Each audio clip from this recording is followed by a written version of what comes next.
Rappers who exposed Diddy years ago. With Diddy locked up and denied bail twice under charges that include phrases like freak-offs and 1,000 bottles of baby oil. It's crazy to see a figure so powerful in the history of hip-hop for the past few decades, the label CEO who has relationships and stories with everyone, finally get taken down by the feds. And with that, it seems like we're going to be hearing a lot more of those stories about everyone in the rap industry very soon. But rap is a genre full of artists who speak their mind, who aren't afraid to call each other out. And despite Diddy's power and influence, plenty of artists associated with him have been making these accusations for years. Nas famously took these shots at Diddy in his Jay-Z diss, Ether. Mace been cussing Diddy out for a long time. I know that for sure. For sure, Mace been cussing Diddy out for even as preacher man Mace, he been cussing Diddy out for a while. Have been making these accusations for years. Nas famously took these shots at Diddy in his Jay-Z diss, Ether. No, I didn't. You did. And Pac had been going at Diddy for years, which could be traced back to Suge Knight's issues with Bad Boy and Pac's beef with Biggie. Pac went after Diddy with lines like, "When I say Puffy, it's a Puffy stream word on my life." And lines like, "Puffy trying to see me weak, hearts I rip." And let's not forget this one. Puffy getting bobbed like a bitch to hide that fact. He did some shit he shouldn't have did, so we ride for that. Pac even depicted Diddy as a cross-dresser on the back cover of his. I didn't even know this was a thing. Y'all niggas do such a terrible job of informing me what's actually going on in the world. I didn't even know that this even happened.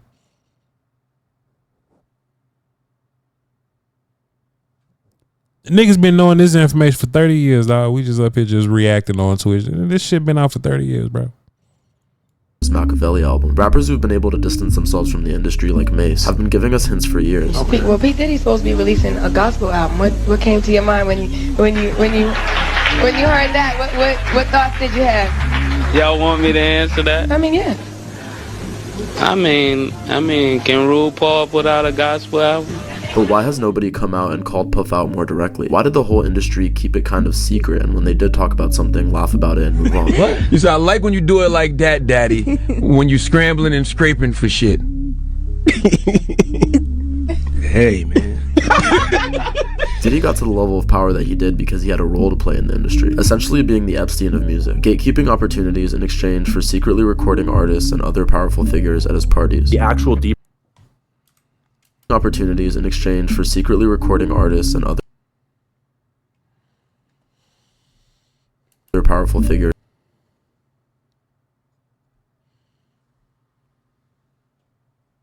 at his parties. The actual deeper truth of what's going on is just control mechanisms. It's not just they go into these parties and they get drugged and drunk and then they do something with like an underage person in a room and get filmed. It looks like what's happening is actually just an agreement. What are you willing to do to get everything you'd ever wanted, right? And if the answer to that is, I'm willing to kill someone, they're like, okay, we're gonna film it, you're gonna kill someone, and then we own you because we can always release that. And then you're in the club, right? And the worse that you're willing to do, the more they own you, and therefore the more they can trust you. The government is now in possession of the tapes that could bring down everybody, which is probably why we're seeing all these resignations in the music industry. Possession of the tapes that could bring down everybody, which is Rutgers President Holloway to step down. SSA General Manager will step down. Hawaii CEO Ingram to step down. Steamship Authority General Manager stepping down. Darren Lehman to step down. Mike Foster to step down. Who are these people?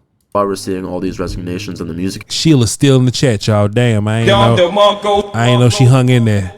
I ain't know. Industry. But plenty of artists who have been able to distance themselves from the industry over time have called Diddy out, initially for the mistreatment of his artists. And the news that's coming to light might be the reason why he was able to get away with these practices for so many years. The Lox had been exposing Diddy as early as the early 2000s. On Hot 97, the Lox straight up demanded to be freed from their Bad Boy contracts, saying they felt trapped by Diddy's manipulative business deals. Don't sit here and portray like Puff took nothing from y'all. Puff, what is it? What is it? What do you call it? If it's 10 years, and what do you call it? We made one record with you. Money, hour, respect. It's 10 years later, and you still got half of our publishing. They even threatened to get physical if they weren't released. Probably after the argument with Diddy, when Styles threw the chair at Puff. This was one of the first major calls for accountability that painted Diddy as a shady businessman. And then you have Shine, who took the fall in the infamous nightclub shooting that sent him to prison for a decade, while Diddy got off clean. Shine came out and repeatedly accused Diddy of betrayal and cowardice. Nothing ain't surprised me about this creep. What he did to Mason, he did to Lex. God bless the dead, notorious pop. Even Freddie P, a member of the band from the Making the Band era, recently came out with an emotional post on Instagram, accusing Diddy of destroying his career and driving him into depression. He called Diddy a manipulator who ruined his shot at success. And when you look back, you could see that Carl Thomas and Black Rob all had similar stories. Black Rob in particular passed away in poverty in 2021, and many blamed Diddy for not stepping in to help him after he'd made millions for him as an artist. Loon, who also left the industry, accused Diddy of offering terrible deals and being more focused on money than loyalty. These artists were speaking up, but no one really listened at the time, but they were all telling us the same thing. Now let's go deeper into 50 Cent's beef with Diddy. Their issues trace all the way back to the early 2000s, when 50 claimed that Diddy was trying to blackball him from the industry. According to 50, Diddy tried to shut down his rise to success by telling industry executives not to work with him. Years later, the beef reignited when 50 brought up a bizarre encounter where Diddy allegedly offered to take him shopping. I looked at him like, what you just say? Let me move, man, before I do something. You gonna make me mess up the way. In response, Diddy tried to downplay the beef, but 50 never let it go. 50 continued to troll Diddy on social media, calling him fruity and constantly referring to rumors about Diddy's wild party. 50 was even hinting that Diddy might have had a role in Biggie's death. Who shot Biggie's smiles? We don't get them, they gon' kill us all. Man, Puffy know who hit that nigga, man, that nigga saw. Fast forward to this year, and Eminem added fuel to the fire with his track Fuel with J.I.D. Wait, he didn't just spell the word rapper and leave out a beat, did he? Now looking back, we could see how Eminem was calling him out for what he's on trial for now. But in the lines that follow, he also kind of implies that Diddy had a hand in the deaths of both Biggie and Tupac. R.I.P. rest in peace, Biggie and Pac, both of y'all should be living. Eminem's alluding to his possible involvement in orchestrating these killings even decades later. But I ain't trying to beef with him cause he might put a hit on me like KVD. Get him. Now back to how Diddy's been getting away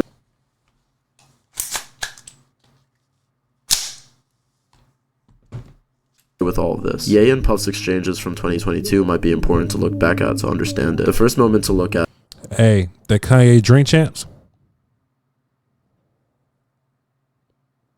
he didn't lie, is this clip from Ye on Drink Champs in 2022. Anyway, and the reason why you got talk is because you did a deal, you fucking fed. You know what I'm saying? That's why you gotta come at me. Diddy actually responded to this interview over text, and Ye responded like this. Then he said this on Big Boy's podcast. Diddy, all these people aren't in position, and for us as celebrities, they gotta call and put a leash on them. If we're talking about the validity of Lil Rod's lawsuit, he alleges in the lawsuit that Diddy has protection from the feds, at least over the past he did. And he alleges that they covered up this murder, a couple murders in the past. And we know about the Shine murder. There's a lot of rumors and allegations in the industry about how Shine took the rap.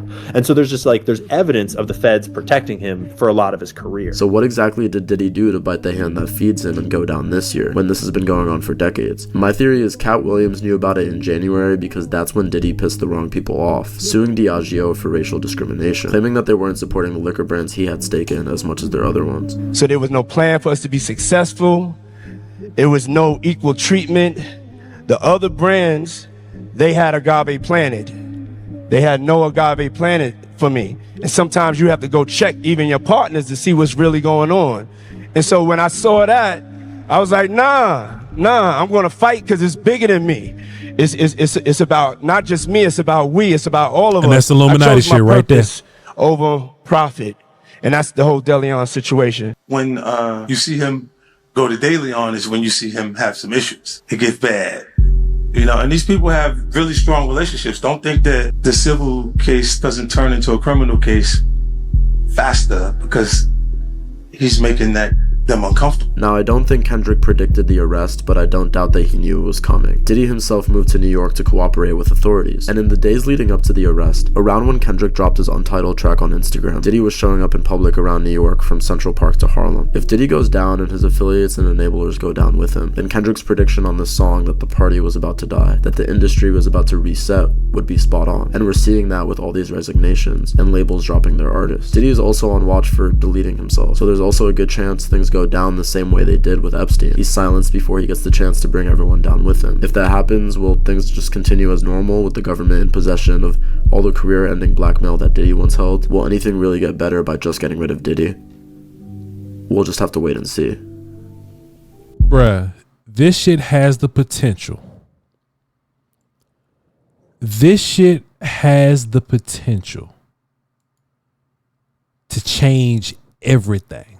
Everything as we know it. You know what I'm saying? You know how like one day you will listen to R. Kelly and he's like a legend and the greatest R&B singer that you've ever heard in your life, and he got all the hits, but like a scandal happens and now niggas can't even give him a fucking BET award. You know what I'm saying? Like it just changes.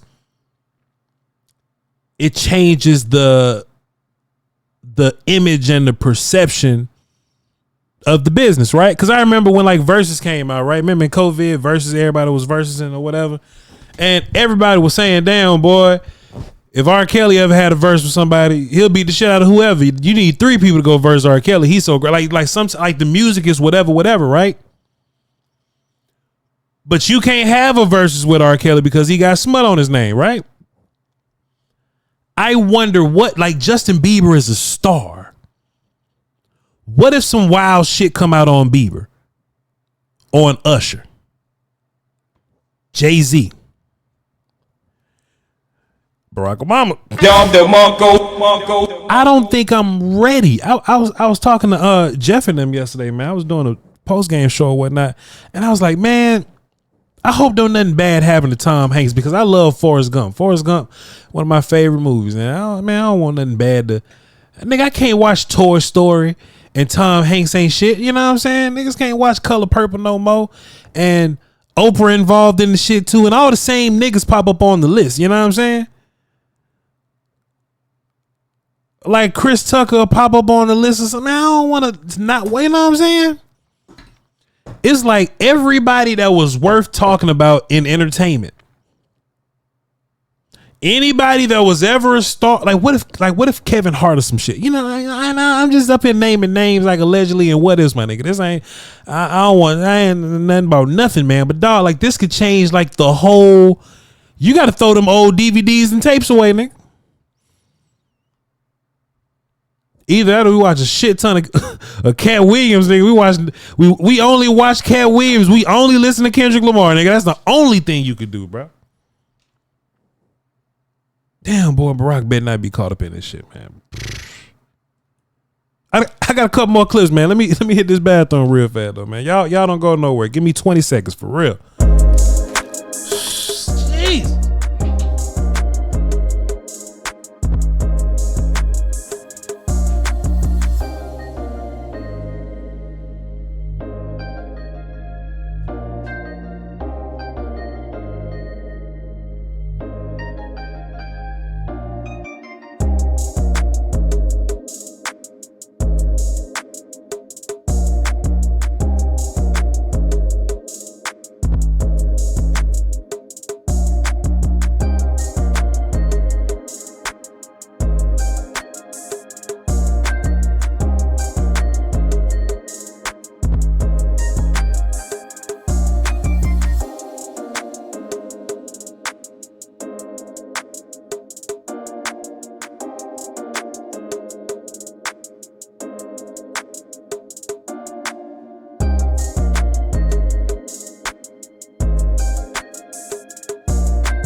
So I got some YouTube shorts pulled. I got 2 YouTube shorts. They're by the same creator. We Hustle Clips. The Fed's mission to get Diddy and the mystery of Diddy and Cassie case. Y'all niggas know I love a good mystery, boy. This ad is brought to you by we running ads? We shouldn't be running ads just yet. We ain't fully monetized yet. I know we right around the corner. I know we ain't, fully monetized yet, but I know we close. I'm in my Y'all straight? Y'all got something in your eye? Y'all good? Y'all good? We straight. Voch, I don't think they're gonna release the list because they're protecting people from Epstein, man. They can only protect that list for so long, bro. They can only protect that list for so long. I'm telling you, bro. Especially, and look, let me tell you something. You could try to spend a lot of money to keep from getting exposed on one list, but if niggas on two lists, oh, sir, it's a wrap. Don't tell me nothing about the niggas on two lists. They got Voch. There's something in his eyes. Chill out, bro. It is something, my motherfucker.